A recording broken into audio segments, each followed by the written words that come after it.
দর্শক আপনাদের সবাইকে শুভেচ্ছা জানাচ্ছি মহান বিজয় দিবসের। আজ সারাদিনে রাষ্ট্রীয় সব আনুষ্ঠানিকতার বাইরেও ঢাকা সহ সারা দেশে বিভিন্ন জেলা শিক্ষা প্রতিষ্ঠানে বিজয় দিবসের চিত্র কেমন ছিল এবং এবছর আমরা ৫৪ বছর পেরিয়ে যাচ্ছি বিজয়ের। সেটিই আমাদের আজকের আলোচনার বিষয়। এই সরকারের আমল পর্যন্ত একটা দীর্ঘ সময় কয়েক দশক ধরে আমরা এই স্বাধীন বাংলাদেশে যারা মুক্তিযুদ্ধ করেছেন, মুক্তিযুদ্ধ নিয়ে গবেষণা করেছেন তাদের একজনকে আমন্ত্রণ জানিয়েছি। আ লেখক ও মুক্তিযুদ্ধ গবেষক, শিক্ষক এবং সাংবাদিক আফসান চৌধুরী। আপনাকে স্বাগত জানাচ্ছি। ধন্যবাদ। দর্শক এসব নিয়ে আমাদের আজকের আলোচনা বিজয়ের ৫৪ বছরে। সঙ্গে থাকছি আজকের বার্তা কক্ষে আমি শামসুল।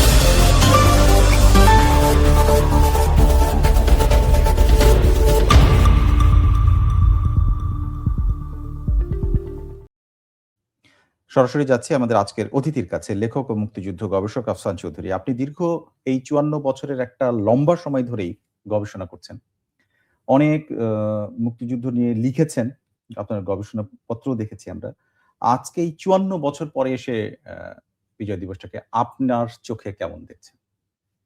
না, আমি ৫৪ বছর পরে এসেও আমি আমাদের ১ম কয়েক বছর তো আমরা তো ছাত্র ছিলাম। জি, আমরা তরুণ।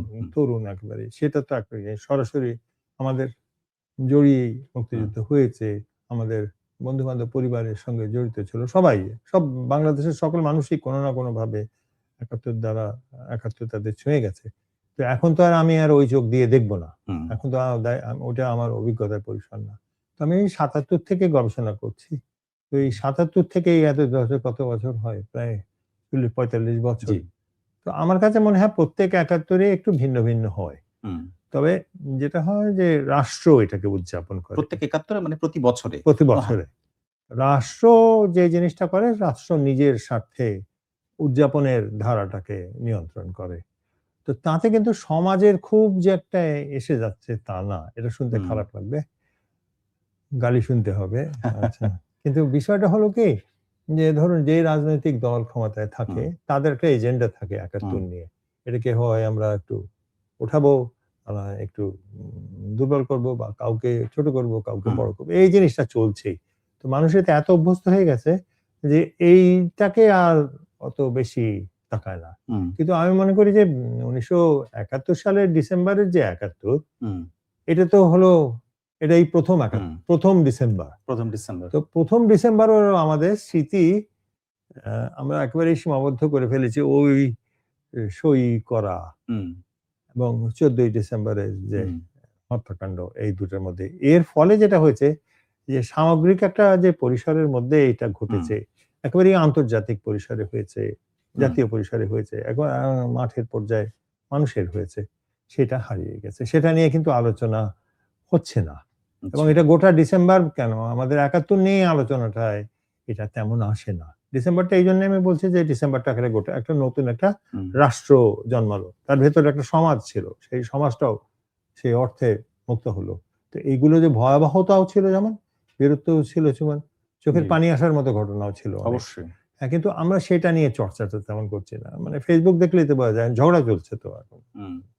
অতএব এটাই হচ্ছে সেই দিক থেকে এটা আমাদের অর্জনের বদলে এই আমাদের যে ঝগড়াটা চলছে সেইটা অনেকটা মানে আমি যদি আমার ভাষায় নাগরিক ঝগড়া বলি মানে জানি না এটা হ্যাঁ, ঠিক হবে কিনা।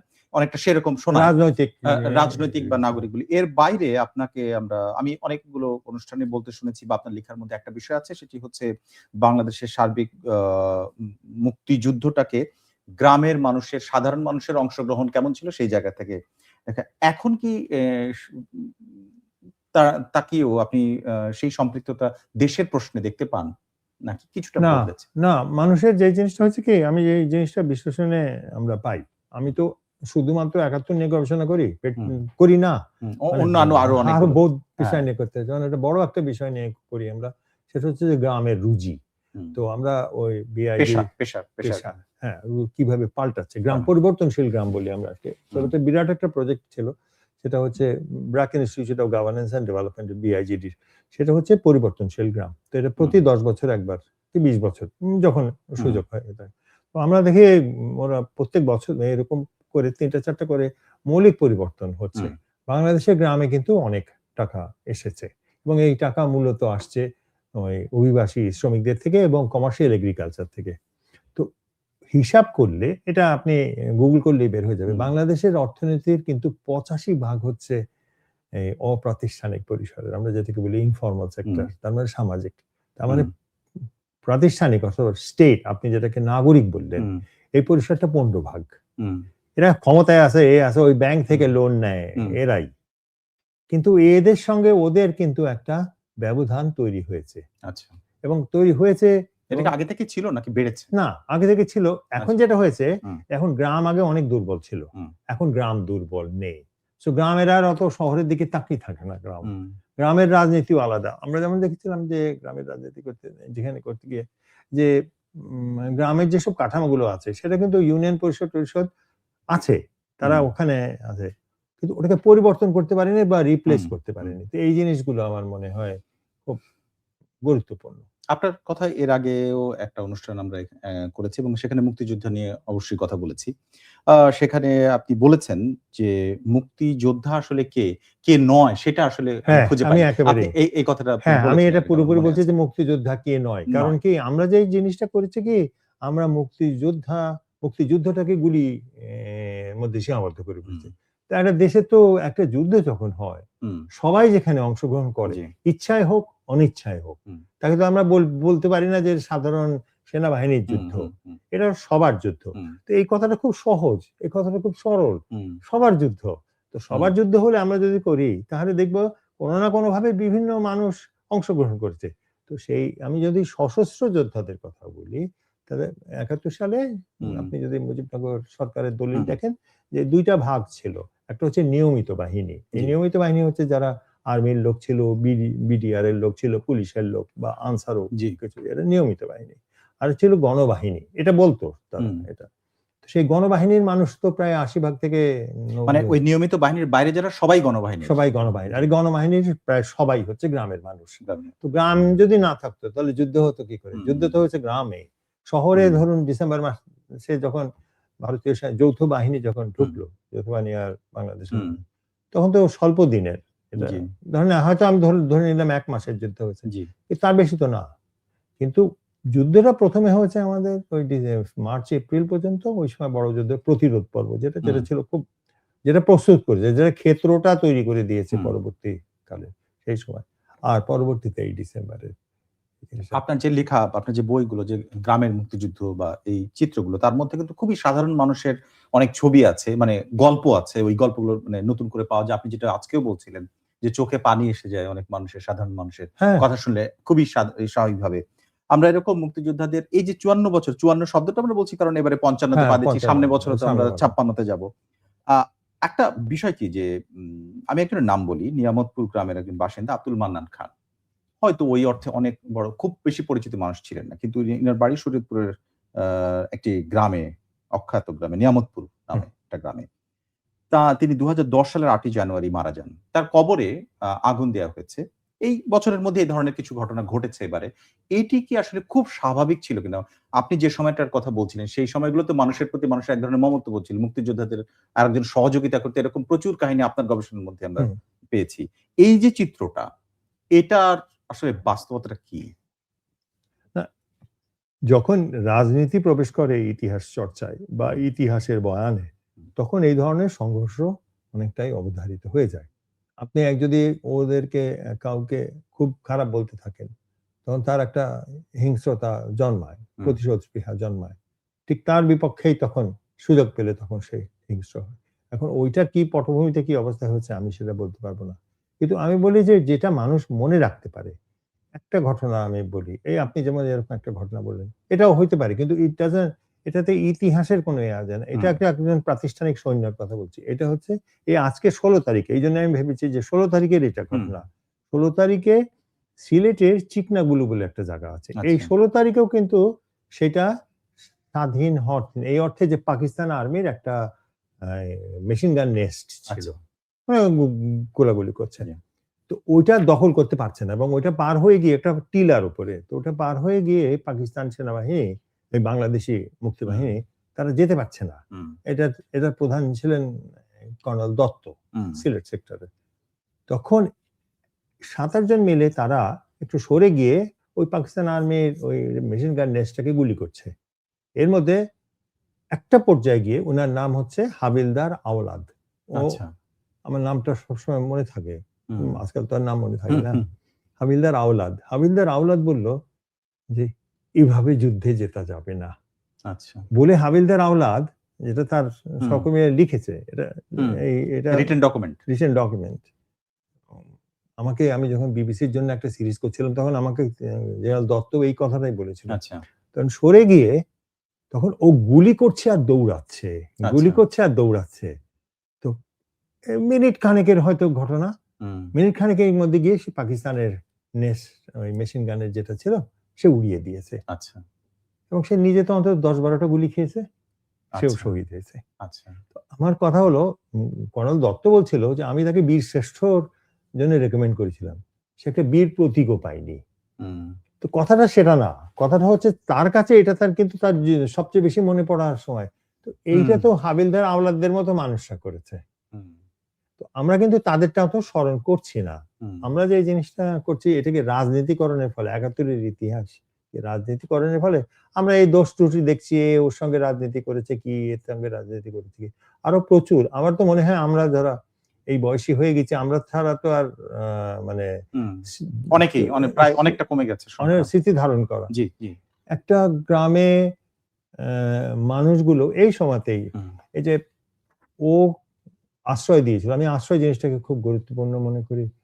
আশ্রয় দিয়েছিল এবং এই যুদ্ধের শেষে অ্যাম মুক্তিযোদ্ধারা যারা আশ্রয় পেয়েছিল, তার মধ্যে ২ জন দেখতে গিয়েছিল কেমন আছে। হুম। এই অ্যারাউন্ড দিস টাইম। আচ্ছা। গিয়ে দেখে যে মহিলা ও তো বাজারে যেতে পারবে না। যেতে হুম, কারণ গ্রামের হুম, মানুষ হুম, তো হুম, অবস্থা হুম। একটা গরিব মানুষ আর বাজারে গেলে ভাববে যে লোক এসছে। তো এর যাতে না সন্দেহ করে। এজন্য নিজে ওই হাঁস মুরগি পালত। সেখান থেকে সেখান থেকে দিয়ে খাইয়ে দিয়ে ওই মহিলা অসুস্থ হয়ে অবস্থায় কেউ তো তার দেখাচ্ছিল না। হুম, মরে পড়ে আছে। আচ্ছা। যখন দেখতে গেছে। হ্যাঁ? না হুম, ডিসেম্বরের পরে আচ্ছা, আরকি। আচ্ছা। তো আমার কথা হচ্ছে কি, আমরা তো এই কথাগুলো বলিনি। বলিনি, হ্যাঁ। আমরা তো পলিটিক্স এর কথা বলেছি। আমরা এইগুলো এবং এটাকে আমরা এক ধরনের এমন ন্যারেটিভ এর দিকে নিয়ে গেছি যে হয় তুমি ভালো তা নয় তুমি খারাপ। ওই আমাকেও বিভিন্ন সময় বলছে, পক্ষ না বিপক্ষ। হ্যাঁ, তো এই ধরনটা যখন হয় আর হুম, ৭১ এর যুদ্ধটা না অনেক বিবিধ। হুম। অনেকগুলো যুদ্ধ একসাথে হচ্ছে। বিভিন্ন রকম শক্তি, বিভিন্ন কিন্তু রকম আপনি যেটা বলেন রাজনীতি বিমুখের কথা বলেন আপনি। এর আগেও বলেছেন এবং এই কথাটা আসলে ঠিক কেন বলেন আমি জানি না। হয়তো যুক্তি আছে নিশ্চয়ই। কিন্তু আমি ২-১ জন মানুষের কথা বলি। যে ব্যক্তি একজন মুক্তিযোদ্ধা, মুক্তিযুদ্ধে অংশগ্রহণ করেছেন। তিনি শিক্ষিত, এডুকেটেড এবং তিনি এই যে নাগরিক অংশেরও আবার ঐরকম তৃণমূলে যে মুক্তিযুদ্ধও করেছেন। আ এরকমের মধ্যে যদি একজনের নাম বলি মইনুদ্দিন খান বাদলের কথা আপনার মনে থাকতে পারে। তিনি একজন মুক্তিযোদ্ধাও মুক্তিযুদ্ধ। মুক্তিযোদ্ধাও। আ তা আ তিনিও কিন্তু এই যে আজকে যে ঘটনাটা পড়লাম আমি খবরের কাগজে যখন পড়ছি তখন আমার তার কথা মনে হলো। দেখলাম তাকে নিয়েও কিন্তু একই কাণ্ড হয়েছিল যে হ্যাঁ। তার আ হ্যাঁ, আমার কথাটা কি? যে যে আপনি ওইটাকে গিয়ে দেখেন যে কোন পটভূমি কোন অবস্থার মধ্যে আচ্ছা হয়েছে। পটভূমির কথা বলছেন। এটা খুব গুরুত্বপূর্ণ। জি। কারণ এটা কি স্থানীয় রাজনীতি। বেশিরভাগ ক্ষেত্রে স্থানীয় রাজনীতি খুব বড় ভূমিকা পালন করে। ৭১ এর ক্ষেত্রেও কিন্তু স্থানীয় রাজনীতি খুব বড় ভূমিকা পালন করেছে। আচ্ছা। যেমন ধরেন আপনি ওই বিভিন্ন সময় আমি দেখেছি আমি ১০ টা যেখানে এটাকে গণহত্যা বলা উচিত না। কারণ জাতিসংঘের যদি এ সংজ্ঞা হয় অনুযায়ী যান। সংঘ হ্যাঁ, হ্যাঁ, এটা তো মানে অনেক মানুষ হ্যাঁ, যেখানে একসাথে হ্যাঁ, মেরে ফেলেছে একেবারে নির্বিচারে। হুম, সেখানে তো আমি প্রত্যেকটাতে প্রায় এপ্রিলের পরে প্রত্যেকটাতে দেখেছি স্থানীয় রাজনীতি জড়িত। অর্থাৎ বাংলাদেশের মানুষই কাউকে ডেকে নিয়ে গেছে নিজের স্বার্থ করতে। এবং পাকিস্তান আর্মি যেটা বুঝতো যে এখানে যদি মুক্তিবাহিনীর ক্যাম্প থাকে হুম, তাহলে তার আর কোনো কথা-টথা নেই। গুলি করে মেরে দিত। সোহাগপুরটা যেই জিনিসটা, হুম, সোহাগপুরে তো লুটের কারণে ও প্রতিশোধ নেবে বলে কাদের ডাক্তার পাকিস্তান আর্মিকে বুঝিয়েছে। আমার মনে আছে আমি যখন গিয়েছিলাম, তো তখন কিচ্ছু আমি ভাবছি যে এইখানে পাকিস্তান আর্মি কি করে এলো? কারণ আমি তো নিজে চিনতে পারছি না। হুম। তো ওইখানটায় গিয়ে এবং কোন আপনি সময় গিয়েছিলেন আপনি এটা? আমি 1998 এ বোধহয় আচ্ছা, বিবিসির জন্য একটা সিরিজ আচ্ছা, করছিলাম তখন। এবং ওই এতদিন পরে এবং ওখানে হুম, আমার ভিডিও আছে একটা। পরে আমি আচ্ছা, গিয়ে একটা ভিডিও করেছি।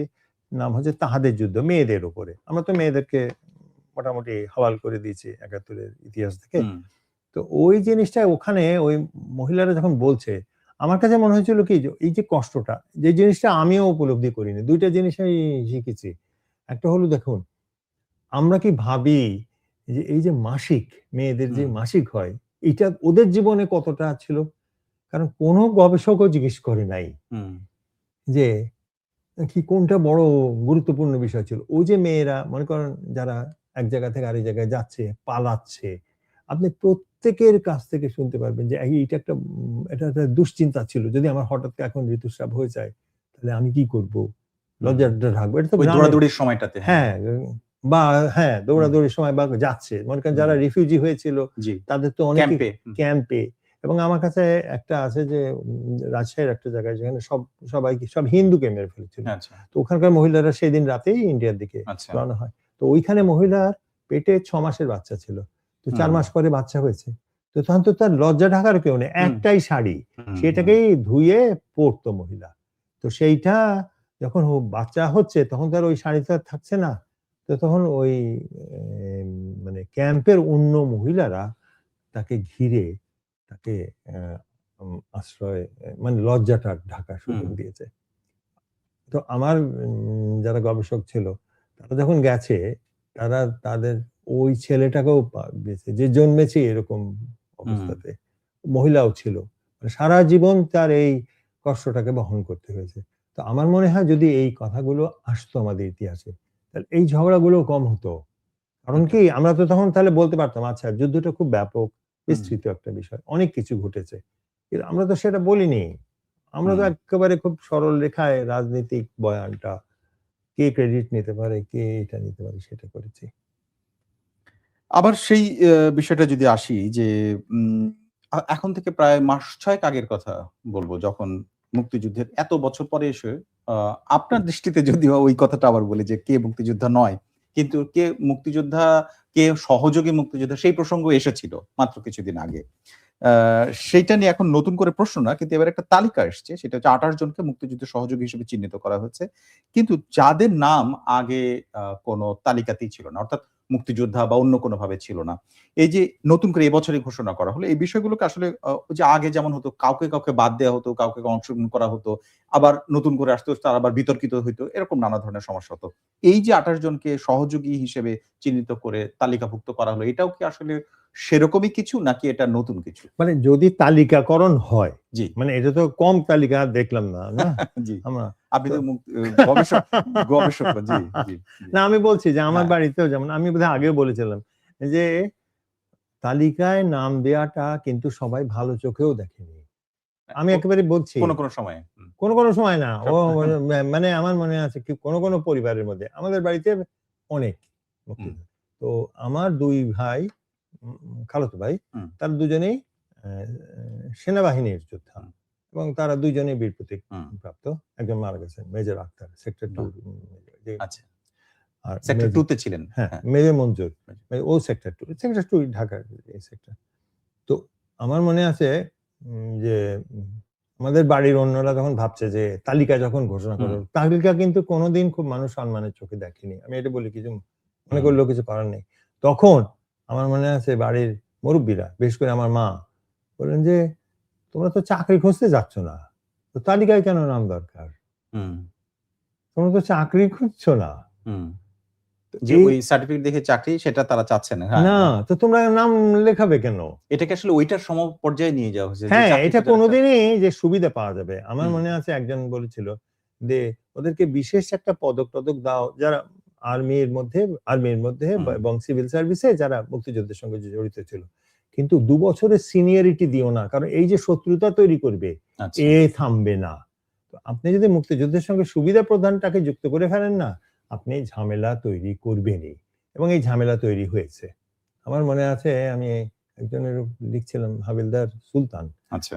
হাবিলদার সুলতান উনি এই সুবিধা মুক্তিযোদ্ধা উনি তো হুম, আর্মির লোক ছিলেন। তো আমার মনে আছে যে শেষে কিন্তু ক্যান্সার হয়ে গেল সুলতানের। আচ্ছা, তো আমরা চাঁদা তুলেছি। আচ্ছা। আচ্ছা এটা তো আর খুব এটা এটা এর চেয়ে আর কি দুঃখের আর কি কি হয় হতে পারে? যে চাঁদা তুলেছি। তো আমার মনে আছে যে পল্লী কর্ম সহায়ক ফাউন্ডেশন ওখানে হুম, জসিম ভাই ছিলেন একজন। আচ্ছা। রিটায়ার করেছেন কিছুদিন হলো। উনি বলে টলে ৳১,০০,০০০ একটা চাঁদা।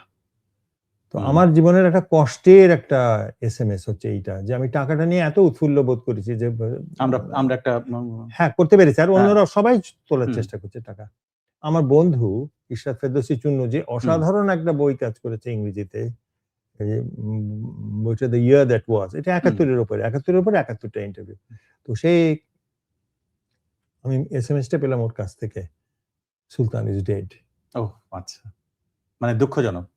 যার জন্য সহযোগিতা করার জন্য আপনি এগোচ্ছিলেন সেটা সুলতান ইজ ডেড। হ্যাঁ, আমার কাছে আমি ওটা ফেলতে পারিনি, ওই হ্যাঁ। ওই মানে ওই মেসেজটা আমি ফেলতে পারিনি। ওই ফোনটা পরে নষ্ট হয়ে গেছে, সেটা এটা কিন্তু মানুষের তো এরকম মানুষ ছিল, কেউ তো চায়নি, কিন্তু কিছু মানুষ আছে এটাকে সুযোগ। আচ্ছা, এই জায়গাটা যদি প্রশ্ন করি, যেমন কিছু মানুষের তো থাকতে পারে, আপনি যদি সুবিধা পাওয়ার একটা উপায় হিসেবে তালিকাটা হতে পারে, যাদের প্রয়োজন নেই তাদের বিষয়ে অলরাইট। কিন্তু যদি এভাবে ভাবেন, কোন মানুষ তো দরিদ্র পরিবার থেকে উঠে আসা ছিল। কেউ তো যুদ্ধাহত মুক্তিযোদ্ধাও অনেকে ছিলেন যাদের হয়তো শারীরিক নানা বিকলাঙ্গ হয়েছে, যে কারণে তিনি স্বাভাবিক জীবনযাপন করতে পারেন না। তাদের ক্ষেত্রে মুক্তিযোদ্ধা ভাতা প্রদান করার যে বিষয়টা ছিল, সেটি তো তাদের অনেকেরই তো আছে যে অন্তত একটা অংশের তো ধরেই নেয়া যায় যে তাদের একটা প্রয়োজন ছিল এবং তাদের উপকার হতো। হ্যাঁ, এর অবশ্যই। তাই না? আমি মনে করি কি, যদি এটাকে ওই আমলাতান্ত্রিক যুদ্ধের যে সংজ্ঞা আচ্ছা। বা এই যে সনাতনী যুদ্ধের জি, যে জি, সংজ্ঞা, সেটা বাদ দিয়ে আমরা যদি বস্তুতপক্ষে এটা জনযুদ্ধ বুঝতে পারতাম, জি। বোঝাতে পারতাম। হুম, একটা এখন দেখুন, যে অসুস্থ হয়েছে, হুম, যে যুদ্ধে গিয়েছিল, হুম, সে অবশ্যই তো, সে তো যোদ্ধা হিসেবেও তার তো দরকার নেই।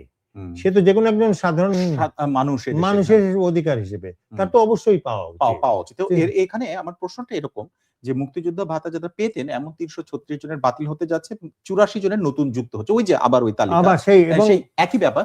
কিন্তু যদি এর মধ্যে এটা এরকম হয়ে যায় যে কিছু মানুষ যার আসলেই প্রয়োজন ছিল এবং ভাতা তিনি পাচ্ছিলেন, সেটা বন্ধ করা হলো। এইটা আপনার কাছে মনে হয় না, কিনা যেটা যদি ও মানে সে যদি এলিজিবল থেকে থাকে জি, এবং সে ওই ক্যাটেগরিতে, জি। মানে যে আমি মুক্তিযোদ্ধা ছিলাম এবং এখন অসুস্থ হুম। বা পঙ্গু বা হয়ে গেছে, অন্য কোনো হ্যাঁ, অক্ষমতা আছে অক্ষমতা শারীরিক। আছে, তো তাহলে সেটা তো আলাদা কথা, সেটা তো অন্যায় হচ্ছে, তো হুম। সেটা অন্য বিষয়।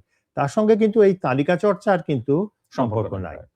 আমার এক বন্ধু ছিল, যাকে নিয়ে আমার একটা বই আছে, আমার মানে আমি তো সাহিত্য একটু মাঝে মাঝে চর্চা করি, হুম। কবিতার বই ইংরেজিতে, সোলেমান নাম। আচ্ছা। সোলেমান তো ও তার বন্ধুদের বাঁচাতে গিয়ে ওর পিঠে ঝাঁঝরা হয়ে গেছিল, এবং এটা এটা হলো যে মানুষ না জানার কারণে, এই যে হুম। রাজাকারদের না, বর্ডার পার হতে গেলে মুক্তিযোদ্ধারা ওই রাজাকারদের ঘুষ দিত। মানে কি, আচ্ছা। রাজাকাররা ছিল ওই পাকিস্তান আর্মির কোনো কনভয় নেই, আসবে যখন আসবে যখন, তখন তাদের সিগন্যাল দেবে, তখন আচ্ছা। ওরা পার হবে না। হ্যাঁ? আর তারপরে সিগন্যালটা দিলে তখন ওরা পার হতো। ওই রাজাকার একটু ভুল করেছিল। তখন যখন পার হচ্ছিল, তখন একটা গাড়ি, এটা অ্যাকচুয়ালি কনভয় চলে যাওয়ার পরে। আচ্ছা। তো ওই গাড়ির মধ্যে ২ টা একটা গাড়ি কি ২ টা গাড়ি ও এসে গেছে, ওরা দেখেছে, দেখে গুলি করা শুরু করেছে। হুম, এই আমার বন্ধু সুলেমান, হুম, সে ওটা ঢাকা শহরের ছেলে না, হুম, আচ্ছা। মানে ঢাকার বাইরের ছেলে। ও গুলি করা শুরু করেছে। পাকিস্তান আর্মি এত আনএক্সপেক্টেড ছিল ওর কাছে। ও হুম, কয়েকজনকে মেরে ফেলেছে এবং পাকিস্তান আর্মি তখন গাড়ি সরিয়ে চলে গেছে। চলে গেছে। বিষয়টা হলো, তারপর বন্ধুরা ওকে নিয়ে গেছে। কিন্তু ও হুম, সারা জীবনের জন্য বিকলাঙ্গ হয়ে গেছে। আচ্ছা। কিন্তু ও কিন্তু ওই বিভিন্ন জায়গায় ওই মুক্তিযোদ্ধা বিশ্রাম কেন্দ্রে ছিল। হুম, একসময় ওগুলো বন্ধও হয়ে গেছে অনেক হুম, ক্ষেত্রে। তারপরে সে শেষে গ্রামে চলে গেছে এবং গ্রামে গিয়ে মারা গেছে। তো ওর তো দেখা এটা উচিত ছিল কারো না কোনো হুম, হুম, কর্তৃপক্ষের। এরকম অসংখ্য মানুষ আছে। আমি যেমন, আমি যেকোনো জায়গায় গেলেই আমাকে হয়তো লোকে জানতে পারবে। আর বিশেষ করে আমি যেহেতু রেডিওতে কাজ হুম, করেছি দীর্ঘদিন, তখন বলবে যে, "আপনি আমার সঙ্গে", আমার মনে আছে আমি রংপুরে গিয়েছিলাম ১৯৮৮ র দিকে। এটা আপনি কেস বলেন। আমি এইজন্যই মনে করি যে জনযুদ্ধ সংজ্ঞাটা কেন এত গুরুত্বপূর্ণ। সবাই যোদ্ধা। হুম, কেউ যোদ্ধা নয়। মানে যোদ্ধা নয় কে বলবে? একটা হুম, হুম, জনযুদ্ধ বলি হুম। যখন, সমাজ যখন যুদ্ধে জড়িত থাকে, তো সবাই তো কোনো না কোনো ভূমিকা কোনো, পালন কোনো না কোনোভাবে তো ইয়ে আমি জড়িয়ে পড়ে। রাত্রে বেলা রংপুর গেস্ট হাউসে, আমি যখন জাতিসংঘে কাজ করি। তো গেস্ট হাউসে যখন কথা বলছি, তখন ওই একটা লোক এসে আমার সঙ্গে যা কথা বলে। তো আমার তো বকবকানির হুম, স্বভাব আছে। তো উনি বলছেন, আমিও শুনছি, আমিও জিজ্ঞাসা হুম, করছি। তো ওই ৭১ সালে এই ছিল, ও ছিল। তো মেয়ের কথা বলল। ওর মেয়েটা ধর্ষিতা হয়েছিল। হুম, তো ওকে ওর কাছে রেখেছে এবং আমাকে শোনালো-টোনালো। তারপরে মাটিতে বসে, মানে এমনই হুম। কালচার যে ও একটা যে মোড়া দিচ্ছি আমি, সেটাতে বসছে সে, মানে অসুবিধা বোধ করছে। সে সে মাটিতে বসে। মাটিতে বসতো। উম পায়ের উপরে পা দিয়ে, পায়ের উপরে বসে আছে। তারপরে পরের দিন আমি চলে যাবো আমাদের গাড়ি করে। আমার জীবনের একটা মানে এটা বড় কষ্টের মর্মান্তিক অভিজ্ঞতা। ও তার মেয়েটাকে নিয়ে এসছে এবং সেই মেয়েটা হুম, একটা আমি তখন বুঝলাম যে মেয়েটা হচ্ছে মানে অটিস্টিক বোধহয়। হুম, মেয়েটা মানসিক প্রতিবন্ধী। কোনো একটা মানসিক ও আমাকে মেয়েটাকে দিয়ে এরকম করে আমার দিকে আগিয়ে দিয়ে বলছে, "নিয়ে যান স্যার, নিয়ে যান।" হুম। তো ওই মেয়েকে দেখা আমাদের দায়িত্ব ছিল না? অবশ্যই দায়িত্ব ছিল। আমরা তো ওটা অবশ্যই। পালন করি না। আমরা জানিও না। হুম। খোঁজও রাখি না। হ্যাঁ। খোঁজও রাখি না। এরকম তো অসংখ্য খবর আসে। অতএব এই যে তালিকা হ্যাঁ। করাটা আমি মনে আছে আমি মুক্তিযুদ্ধ ইতিহাস প্রকল্পে যখন কাজ করি। কয়েক জায়গা থেকে মন্ত্রণালয় ছিল যুব আমি জানি না ওটা আছে কিনা এখনো। আরে লোকজন সব সার্টিফিকেট নিয়ে চাকরি পেয়ে গেছে। তা আমি বললাম, "আপনার তো বয়সও হয় নাই। তো আমি কি করতেন আপনি?" তখন বলে যে, "আমি চিঠিপত্র দিতাম।" এটা হলো খুব ফেভারিট একটা কথা হুম। যে আমি চিঠিপত্র দিতাম মুক্তিযোদ্ধা। আরেকটা হচ্ছে আমি মুক্তিযোদ্ধাদের খাইয়েছি। এগুলো তো আর যাচাই বিছাই যাচাই-বাছাই করা যায় হয় না। না। হ্যাঁ। মানে ওই বয়সে কেন সে খাওয়াতে যাবে? ওই হুম। বয়সে তার খাওয়ানোর কি আছে? মানে কোন রকমে একটা তালিকার মধ্যে আসা সেটা। কিন্তু আচ্ছা, মানে আমার প্রশ্নটা ছিল ওই জায়গাটা আপনি উত্তর দিয়েছেন সেটি হচ্ছে যে যদি এর মধ্যে দিয়ে সত্যি কারো প্রয়োজনীয় মানুষ প্রয়োজনীয় আছে। মানুষের সেটা বাদ না পড়ে যায়। সেটি এই ঘটনাগুলো ঘটছে কিনা? আমার প্রশ্নটা যে এই সরকারের সময় আমরা যখন আসলে আলাপটা করছি আপনার সঙ্গে তখন ৫৪ বছর পার হচ্ছে এবং এই সময় এমন একটা সরকার যেই রকম সরকার আগে ছিল না। এটি কোন রাজনৈতিক দলীয় সরকারের দলীয় না। সরকার। এটা অন্য একটা সরকার। এই সময়ে এসে আরেকজনের বক্তব্য আপনার আ রেহমান সোবহান তার একটি সাক্ষাৎকারে আজকে 'প্রথম আলোতেই' প্রকাশিত একটি ইন্টারভিউতে তিনি বলেছেন যে, দেশের গণতান্ত্রিক ব্যর্থতার যে সুযোগ, তার মধ্যে মুক্তিযুদ্ধ বিরোধী শক্তি এই সুযোগটা নিয়েছে। এটা হচ্ছে তার মন্তব্য এবং একই সাথে আপনি যদিও রাজনীতির কথা মানে বলেন না, কিন্তু আমাকে ২-১ টা করতেই হচ্ছে। সেটি হলো যে, এই যে রাজনীতি যখন আমরা মুক্তিযুদ্ধ নিয়ে কথা বললাম, মুক্তিযুদ্ধের বিরোধী শক্তির প্রসঙ্গ স্বাভাবিকভাবেই আসে। এবারে এই স্মৃতিসৌধে এত দল, রাজনৈতিক দল, ব্যক্তি, সাধারণ মানুষের অসম্ভব ছিল, অংশগ্রহণ ছিল। কিন্তু ওই দলটি মানে যে দলটির বিরুদ্ধে এই অভিযোগ সেই দলটি কিন্তু সেখানে যায়নি। তারা মারাথন রেস করেছে এবং তাদের ব্যাপারে মির্জা ফখরুল ইসলাম আলমগীর আরেকটি বড় দলের নেতা। মহাসচিব তিনি বলেছেন যে, স্বাধীনতার বিরুদ্ধে যারা দাঁড়িয়েছিল তারা আবার মাথাচাড়া দিয়ে উঠতে চায়। এই যে দুটো মন্তব্য একজন রাজনৈতিক ব্যক্তিত্ব, একজন একাডেমিক ব্যক্তি। কিন্তু তার বক্তব্যটা এক মনে হয় কিনা এবং আপনিও আসলে এটা মনে করেন কিনা? না, আমি মনে করি যে যেটা গণতান্ত্রিক ব্যর্থতার কথা হুম, বলছে, এটা হচ্ছে মানে রাষ্ট্রিক যে পরিসর আছে, জি, রাষ্ট্রিক পরিসরের ব্যর্থতা। আচ্ছা। এবং এই ঝগড়াটা আ অনাদিকাল পর্যন্ত আমাদের রাষ্ট্র যতদিন থাকবে, হুম। এটা চলতে থাকবে।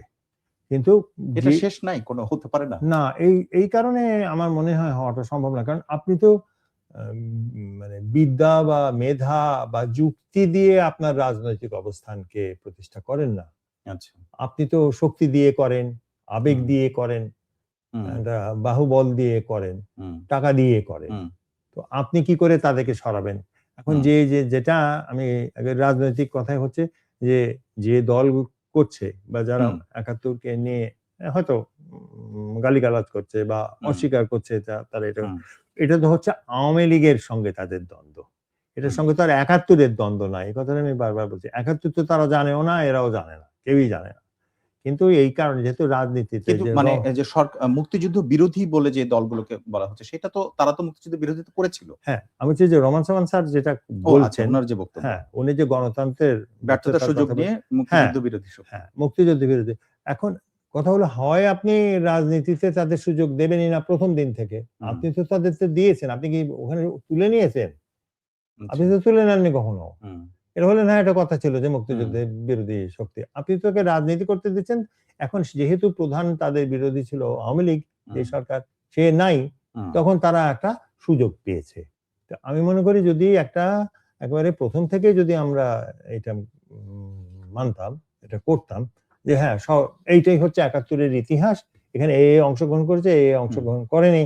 হুম, হচ্ছে অপরাধের জন্যে হুম, অপরাধ করেছে, তার বিচার হবে হুম, ইত্যাদি। যে প্রক্রিয়াটাকে গণতান্ত্রিক বলছেন রোমান সোবান স্যার, আচ্ছা। সেটা হলে তো আর এই সমস্যা হতো না। হুম, আমরা তো সেটা করিনি। আমরা সব তো ঝুলিয়ে রেখে দিয়েছি। ওকে। এখন যে এটা হবে এটা তো স্বাভাবিক। এখন তো অর্থাৎ ওই দলকে রাজনীতি করতে দেওয়ার কারণেই আসলে এই সমস্যাটা না, তৈরি হচ্ছে। আপনি তো কোন সিদ্ধান্তই নিচ্ছেন না আপনার আচ্ছা, রাষ্ট্রের চরিত্র কি হবে। আচ্ছা। আপনি যদি এরকম হতো, আপনি দেখেন প্রত্যেকবার যখনই তালিকা হয়েছে বিগত দলগুলোর অধীনে, তালিকা পাল্টাতে হয় কেন? হুম, আমি যদি বলি যে আমি ভারতীয় তালিকায় কত আছে, আমি বলছি না, হুম, আমাকে সেটা বলা হয়েছে। তাহলে আমি যদি এই তারপরে যেই তালিকার সংখ্যা যত আছে আমি যদি তা দেখি কোনটার সঙ্গে মিলবে না। এক তালিকার সাথে আরেক তালিকা মেলে না। একটা আচ্ছা, মেলে না। মৌলিক অনেক কিছু নিয়ে প্রশ্ন উঠছে আমার আলোচনার শেষ প্রান্তে। আমরা একটা শেষ প্রশ্ন করি, যেটি এর আগের সংশোধনীর সময় প্রসঙ্গ যেটি উত্থাপিত হয়েছিল সেটি হচ্ছে মুক্তিযুদ্ধের চেতনা এই শব্দটা বাদ দিয়ে লক্ষ্য, মুক্তিযুদ্ধের লক্ষ্য করা হয়েছিল। সেটিরও আসলে বাস্তবতা ছিল নাকি এটাও আসলে এক ধরনের মানে ভিন্ন রাজনৈতিক প্রেক্ষাপটে এসে ভিন্ন আলোচনা শুরু হলো? এটাতে আসলে কি যায় আসে বা এটা কেন করা হলো? এটার প্রয়োজনই বা পড়ল কেন? চেতনা, লক্ষ্য ইত্যাদি এটা খুব সহজ কথা। আমি একটা জরিপ করেছিলাম শুধুমাত্র জিজ্ঞাসা করার জন্যে। আচ্ছা, এটা জরিপ, আমরা যেটাকে জরিপ আর শুমারির মধ্যে তফাৎ আছে। আচ্ছা। আমরা শুমারিও করেছি। মানে আচ্ছা। ২,৩০০ গ্রামের শুমারি করছি। অতএব সেদিক বেশ থেকে বড় সংখ্যা। বিরাট। এত বড় শুমারি বাংলাদেশে হয়নি সম্ভবত। তো আমরা ওখানে জিজ্ঞেস করেছিলাম মানুষকে যে কেন আ যুদ্ধে গিয়েছিলেন? ৩ টা ডিস্ট্রিক্টে করেছিলাম আমরা। নর্থ বেঙ্গলের একটা ডিস্ট্রিক্টে, ফরিদপুর আর এই ঢাকার এলাকা। তো 90% মানুষ, গ্রামের মানুষ বলেছে যে প্রতিশোধ নিতে পাশের গ্রামে ঘটনা ঘটেছে।